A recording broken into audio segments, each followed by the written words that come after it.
보통 우리가 문인화라고 이야기를 하면은 말하자면은 큰 새가 날아가기 위해서는 밑에 충분한 공기층이 쌓여야지 날개짓을 할 수 있다라고 이야기할 만큼 개인적으로는 아주 많은 책을 읽고 그 다음에 먼 길을 여행을 하고 그렇게 해서 후연지기를 기르고 이런 과정도 있고요.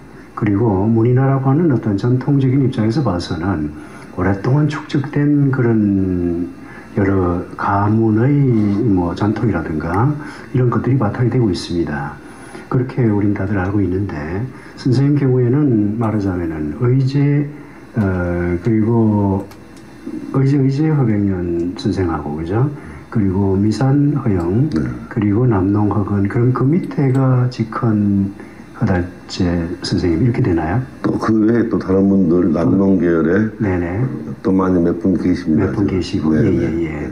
그런데 그러니까 어떻게 보면은 이제 그 중에 한 계파거나 또는 아니면은 뭐 직계라고 이야기를 해도 괜찮은 거죠. 저는 이제 의제 선생님의 직계라고 봐야죠. 예, 그렇죠. 예. 그런데 말하자면은 그런 어떤 계보라든가 아니면 그 두꺼운 층 그것이 때로는 명예가 되고 올 수 있겠지만 또 멍해가 될 수도 있거든요. 그렇습니다. 어떻습니까? 그렇게 그 분위기 속에서 작업을 하시는 게 역시 이제 뭐 옛날 원래 문인화를 제대로 하려면은 그 선생님 밑에서 임사모사를 10년, 20년을 공부하고 그에서 먹과 붓을 제대로 다루고 이제 그 스승 밑을 떠나 나와서 자기의 여행도 다니고 많은 견문을 넓히면서 자기의 어떤 사고를 가지면서 그걸 끌어나가는 거거든요. 네네. 근데 이제 가장 어려운 것이 아까 뭐 가계의 그런 부담도 어렵지만 그런 어떤 제대로 된 그 옛날의 필법을 익히고 나와도 또 그에 구속이 돼서 그에 머무를 수밖에 없고 그래서 사실은 뛰어나가야 하거든요. 뛰어나가서 자기의 사는 삶의 그 자기의 사고를 그대로 표현이 돼야 하는데 그게 그리 쉽지 않아요. 네네. 사실 선생님의 경우에는 어떤 정형이라든가 격이라든가 하는 것이 기반으로 이렇게 자리를 잡고 있고 거기에서 이렇게 일탈하고 그리고 또 경우에 따라서 다시 본원으로 돌아가는 그러니까 대서원반이라고 그럴까요? 이런 어떤 경향들을 참 많이 볼 수가 있습니다. 그러니까 선생님 작품의 기본은 역시 수목이고 먹이고 그리고 묵겸오체라고 이야기할 만한 그런 어쨌든 하여간 먹의 모든 것을 다 여기 담고 싶어 하시는 거예요. 그렇죠? 예. 먹에 대해서는 어떻게 생각하십니까? 글쎄요, 저희는 이제 어렸을 때부터 그 먹에 대해서 굉장히 친숙해 있어요. 네네. 그리고 우리의 동양의 그 먹의 색이라는 게 물 더하기 먹이 아니고 먹 더하기에 그 운필에서 먹색이 나오는 거거든요. 예를 들면 블랙 앤 화이트를 섞어서 회색을 내고 그런 게 아니고 그래서 그 먹색에서 정말 수십 가지, 수백 가지의 색깔을 내는 거죠. 예. 또 그것뿐만이 아니고 그 먹색을 낸다 하더라도 그 사람의 작가의 인품이 조용한 인품이라면은 그 자체에서 조용한 느낌을 저절로 나오게 되는 거고 또 좀 용기가 있고 좀 동적인 대목이 있다면은 자기도 모르게 누가 그런 그 붓이 나오는 거죠. 그러면 그것이 또 상대편에 전달이 되는 거라고 생각합니다. 예. 우리는 보통 문인화거나 아니면 동양화라고 이야기했을 때 사혁의 육법 그 중에서도 사실 뭐 뒤에 4개는 빼버리고 기운생동, 골법, 용필 이렇게 할 때는 그 필치거나 먹선이거나 아니면 어떤 뭐 준이라든가 등등 이런 것들이 그 자체에서 힘이 있다 이렇게 알아왔거든요. 근데 선생님 경우에는 아주 잔잔한 그야말로 조그마한 점들이라고 이야기할 만한 것들을 누적을 해가지고 집적을 함으로 해가지고 그것이 기운생동하고 그리고 골법으로 느껴지는 거거든요. 네. 그거는 어떻습니까? 외부인들이 만약에 그렇게 느낀다면은 어떤 요인에 의해서 그렇게 느껴질 것 같습니까? 작가마다 다 어떤 자기의 색깔과 자기 개성이 있잖아요. 그런데 이제 저 기본 입장이 회화라는 것은 상대편에 봐서 좀 마음을 편안하게 해주고 조용한 마음으로 해서 또 새로운 그 그림을 보면서 유한을 하고 마음을 이제 새로운 길을 갈 수 있는 좀 쉴 수 있는 이게 회화 그림이지 않느냐는 게 저희 그런 어떤 스타일의 그림을 그리고 싶은 게 이제 저희 사고예요. 예. 그런데 지금 요즘 자꾸 조용하다. 우리 동양에서는 아까 말한 기운생동도 있지만 기운생동은 정중동에서 나옵니다. 예. 옛날에는 꼭 법이 뭐 중요한 건 아니지만 요즘 시대가 변해서 정중동이라는 게 없고 굉장히 동적이고 정이 없는 동. 어떤 이제 서양에서 나오는 그림들을 보면 그건 옛날에는 그것은 품격에서 제외됐어요. 그건 힘 있는 게 아니고 거친 거예요. 그건 상대편이 볼 때 많은 부담이 오고 혼란이 오는 거거든요. 정중동이나 동중동이라고 이야기할 수 있는 네. 그런 그림에서는 여백이라고 하는 것이 사실 상당히 우리가 거기에서 여유를 느끼기 힘든 그런 경우가 생깁니다. 그런데 이렇게 잔잔한 작은 터치, 거기에다가 발목이나 파목이거나 또 아니면 뭐 작은 어떤 이 선들 이런 것들에서 만들어지는 그런 것들은 여백에 대한 그냥 단순한 배려가 아니라 여백 경영이다. 라고 이야기할 수 있는 어떻게 보면 하나의 새로운 경지라는 느낌을 받습니다. 여백에 대해서는 어떻게 생각하십니까? 물론 작가가 어떤 작품에 임하기 전에 뭐 구도를 생각하거나 여러 가지를 생각을 하죠. 기본적인 걸 생각하지만 그에 얽매여 있으면은 그 기본 생동이 깨지는 부분이 있습니다. 이게 어느 한쪽을 내가 이 작업을 하는데 그 머리에서 아무 다른 생각이 없어야지 어떤 무의식의 세계에서 많이 가는 거죠. 네네. 물론 뭐 난초를 그릴 때 난초로 어떤 생각을 하겠지만은 막상 붓을 댔을 때는 그 여백이라는 것을 그 공간을 머릿속에 들어와서 이 붓꽃에 벼루에서 먹을 묻히고 물을 농담을 내고 하는 게 머릿속에 같이 그 오랜 훈련하다 보면 그게 같이 들어옵니다. 그래서 그의 머리에서 그 사고 자체에서 그대로 가는 거죠. 네네. 근데 그것이 여백이라는 것이 1cm만 더 가버려도 1mm만 더 가버려도 그 여백이 엄청난 새가 나고 그렇습니다. 네네. 그 선의 끝을 위로 올리냐 밑으로 내리냐 그 아주 0.0 몇 초도 안 되는 그런 순간에 그 여백의 의미나 선의 의미가 전혀 달라지거든요. 그러니까 작가는 그 할 때는 항상 먼저 마음을 그 안정을 시켜서 조용히 해서 그 상태에 처음 시작해서 끝날 때까지는 그래서 어떤 아무 생각이 없다고 할까 아니면은 그 자체에 어떤 깊은 생각에만 있지 다른 잡념이 없다 할까 이런 데서 끝나는 것 같아요.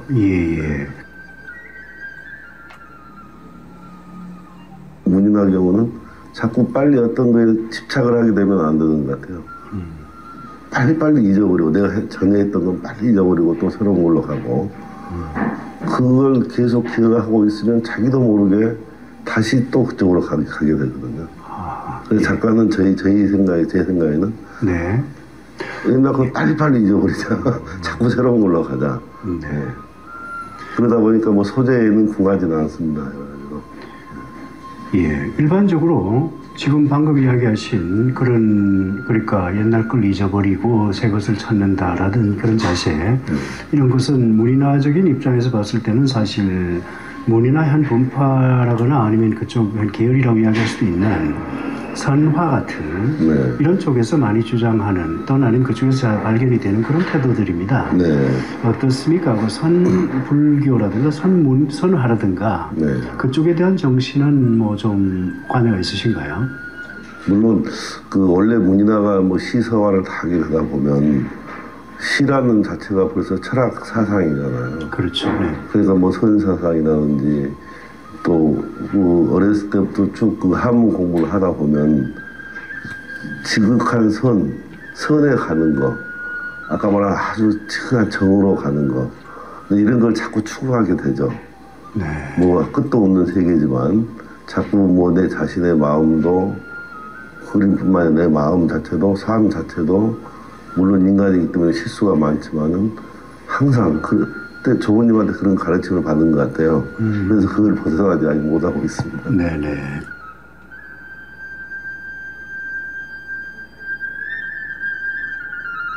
사군자라든가 이런 쪽도 보게 되면은 지금까지 전통 사군자 이런 것보다는 상당히 그 철선묘에 가까운 그런 선들이 보이고요. 네. 그 다음에 또 저쪽에서는 기호화된, 네. 그러니까 문자 자체가 형사가 아니라 신사로서 작품을 규정한다. 네. 이런 느낌이 드는 작품들이 있거든요. 네. 그 점은 어떠십니까? 우선 철선묘부터 이야기를 좀 해보시죠.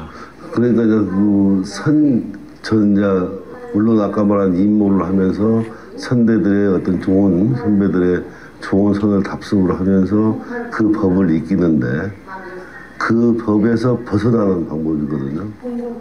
네.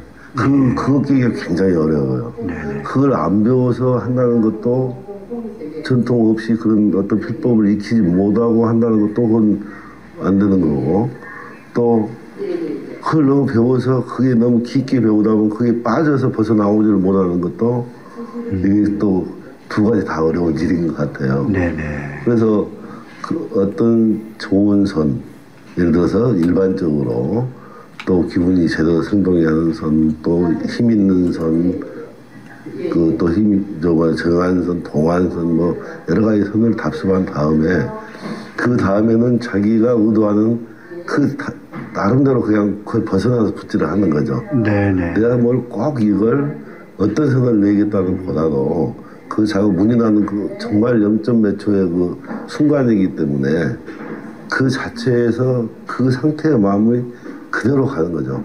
내가 매화다, 난초를 그린다 할 때 옛날 뭐 좋은 추사님 그 어떤 난초라든지 뭐 할아버지의 난초를 자꾸 하다 보면 생각하다 보면 나도 모르게 그게 또 답습이 가거든요. 아, 예. 예.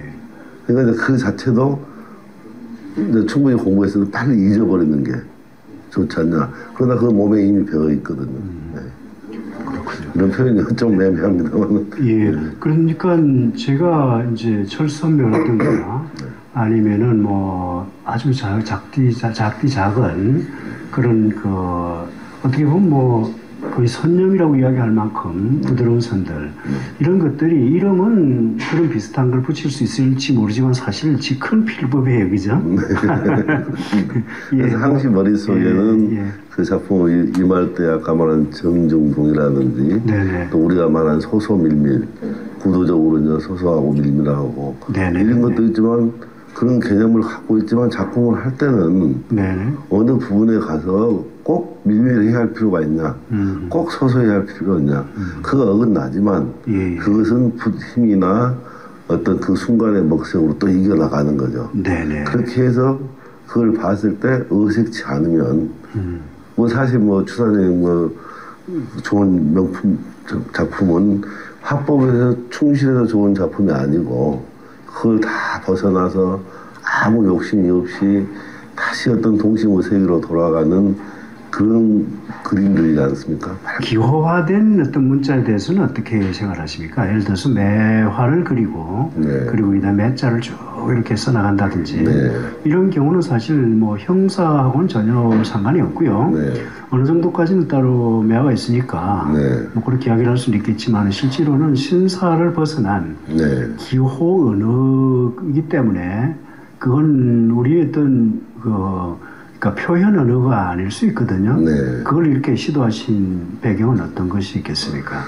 그러니까 이제 지금 옛날에는 저희가 뭐 아까 말한 뭐 매랑국죽이라든지 뭐 어떤 대상 또 화선지와 뭐 여기에 이제 문이 나는 거의 필연적인 뭐 또 모필 같은 게 이제 필연적인 건데 지금 세계가 자꾸 바뀌어가면서 뭐 여러 가지 뭐 예술 분야가 장르가 많이 나오잖아요. 재료도 많이 다양해졌고 그래서 그런 재료적인 것도 자꾸 시도를 해보고, 아까 말한 문인회의 정신만 가지고, 예. 어떤 꼭 도구나 하고, 그때 당시 하고에 얽매이지 말고, 지금의 어떤 것을 들고라도 아까 말한 기운생동이나 정중동을 전달할 수 있다면 작품으로 작업을 해서. 근데 이런 시도를 꾸준히 해보죠. 하나의 시도죠. 네네. 그런 면에서 볼 때 아까 말한 우리가 점으로도 하고 선으로도 해서 어떤 그림을 만든다 하면 꼭 점과 선만 있을 것이냐, 예를 들어서. 네네네. 그래서 이제 어떤 한문의 글자 하나를 가지고 매하면은 그 전체의 농담을 잘 살려서 먹색을 살려고 해서 하나의 그런 새로운 형태도 만들어 본다. 네네. 우리가 보통 문인 화가들이라고 이야기하면 우선 소재에 걸리고 표현에 걸리고 그리고 그게 뭐 품격이라든가 화격이라든가 이런 것이 걸리고 상당히 많이 걸리는 게 많습니다만은 그 이후에 그걸 벗어나고 난 다음에 문인화의 정신에 도달하는데 선생님 경우에는 일단 문인화의 정신 하나만 앞으로 밀고 나가면은 그 나머지는 그냥 따라오는 거예요, 그죠? 그 벌써 인생 사는 것도 그렇습니다. 참 정말 대단한 어떤 세계입니다. 그런데 이제 저기 보면은 최근에 그러니까 채색이 들어간다든지 뭐 사각의 틀 같은 걸 만들어 놓는다든지 이런 다분히 현대적인 어떤 시도들이 들어갑니다만은 전통적인 문인화의 경우에는 사실 그런 경우는 판각결이라고 이야기를 하는 그런 좀 상당히 힘든 부분이거나 또는 아니면은 무의 어떤 정신을 벗어난 그래서 보통 우리가 문인화의 정신이라고 이야기할 때는 뭐 상남평북을 많이 드는데 그런 경우에는 그냥 뭘 쓰느냐 안 쓰느냐 그거 가지고 판단할 정도였거든요. 그러면은 문인화의 정신에서 봤을 때 그런 사각형이라든가 이런 틀을 두르고 채색을 넣고 이런 시도는 어떻게 조화가 되고 절충이 될 수 있을 것 같습니까? 그건 이제 하나가 이제 시도인데요. 그것을 아까 말한 우리가 그 시대의 그 어른들의 그 말씀은 그 시대의 말씀이고 그러나 본뜻에 정신을 받아와야 하는 거지 그 어떤 형식에 너무 구박되면 안 된다는 좀 생각을 자꾸 해봅니다. 예를 들어 제가 할아버지한테 그림을 또 배웠을 때 의제 선생의 그 구도나 뭐 그걸 전승 개성하는 게 아니고 그 그림 작품이 주는 정신을 이어받는 거죠. 그래서 현대와 지금 이 시대의 현대와 내가 사는 이 시대의 삶에 접목을 시키는 거지. 제가 자꾸 의제선생님의 어떤 작품의 구도나 그걸 해서 나는 이 현실에 살면서 1980년대 그림을 그린다는 1800년대 그림을 그린다는 것은 그건 또 하나 모순이 되는 거죠. 그래서 그 시대의 그런 그 하루이나 그런 정신을 받아들이는 거죠. 대중들은 사실상 상당히 진도가 넓습니다. 그렇습니다. 그래서 특히 지금 계시는 호남 지역은 워낙 예향이라서 사람들의 인식은 많이 좋고 그리고 기본적으로 그런 예술 활동에 대해서 이해를 다 해주고 또 상찬하는 경향이 있습니다만은 어떻게 새로운 시도들에 대해서는 그쪽 사람들은 어떻게 받아들이나요? 처음에는 굉장히 어른들한테 부정을 많이 들었죠. 부정을 많이 듣고 할아버지 뜻을 봐서 할아버지 그림을 그리지 산수화를 그리고 뭐 그런 걸 하지 왜 자꾸 그렇게 가느냐. 그래서 그게 전통의 개성인 걸로 자꾸 말씀을 하시더라고요. 그래서 저는 할아버지 어떤 구도를 배운 게 할아버지가 가르친 정신을 제가 받아가는 거죠. 그걸 전통이라고 생각하고 네네네. 한국 문인화가 사실 중국을 대신해서 종주국이 되거나 아니면 그 사상을 좀 더 확충하고 그리고 발전시킬 수 있는 그런 가능성에 대해서는 어떻게 생각하십니까? 글쎄요, 이제 그 문인화라는 게 뭐 중국, 뭐 되게 보면 한국, 일본 이렇게 우리가 한중일로 본다 보면 그 그 정중이 그림이라는 게 어떻게 계획적으로 정책적으로 되는 게 아니고 그 중국은 중국 사람 같이 그려요. 한국은 한국 사람 같이 그리는 거고 일본은 일본 사람 같이 그리는 게 일본 크게 보면 그렇게 되거든요. 또 세부적으로 보면 각기 자기 색깔대로 다 그리거든요. 한 선생님 밑에서 배웠어도 똑같이 한 선생님의 작품을 보고 열 제자가 입모를 해도 눈이 그 경지에 가면 그게 다 구분이 됩니다. 아 이건 누가 그랬다 이건 누가 그랬다 다 아는 거죠.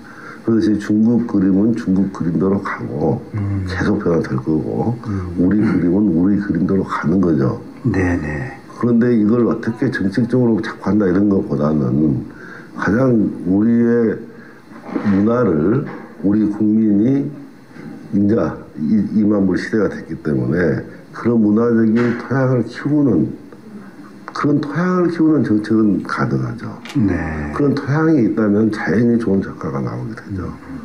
그래서 우리는 우리 뜻대로 가고 네. 중국은 중국대로 가서 네. 서로 이게 중국의 작가들 유명한 작가가 나왔을 때 우리도 자극을 받는 거고 또 우리의 좋은 작가가 나오면 중국이 아무리 크다 하더라도 또 후에서 자극을 받아서 서로 같이 있어서 이게 경쟁하면서 좋은 그 그림의 세계가 되지 않을까 생각합니다. 예. 역시 그 대가다운 그런 발상이고 그런 말씀이십니다. 선생님 경우에는 그야말로 갖출 거는 전부 다 갖춘 거거든요. 내적인 여러 수련이라든가 또는 아니면은 그런 깊은 정신, 문인화의 정신, 그리고 외적으로 봐서는 충분한 어떤 가계의 그 전통, 그리고 또 나아가서는 지역사회의 아주 뭐 절대적인 어떤 그런 후원, 그 관심 이런 걸 가지고 있거든요. 새로 이렇게 문인화를 하는 사람들은 그런 걸 가지고서 시작을 한다는 건 사실 불가능합니다. 네. 그럼에도 불구하고 문인화의 정신과 전통을 살려서 나간다 그러면 어떤 것이 그 사람들에게 필요하겠습니까? 그래서 뭐 저희 약간 좋은 작품을 많이 보고 많이 그리고 많이 생각하는 거죠. 네. 뭐 그림이라는 게 이론으로 되는 건 아니잖아요. 느끼야 하거든요. 그 경지에 가야 하거든요.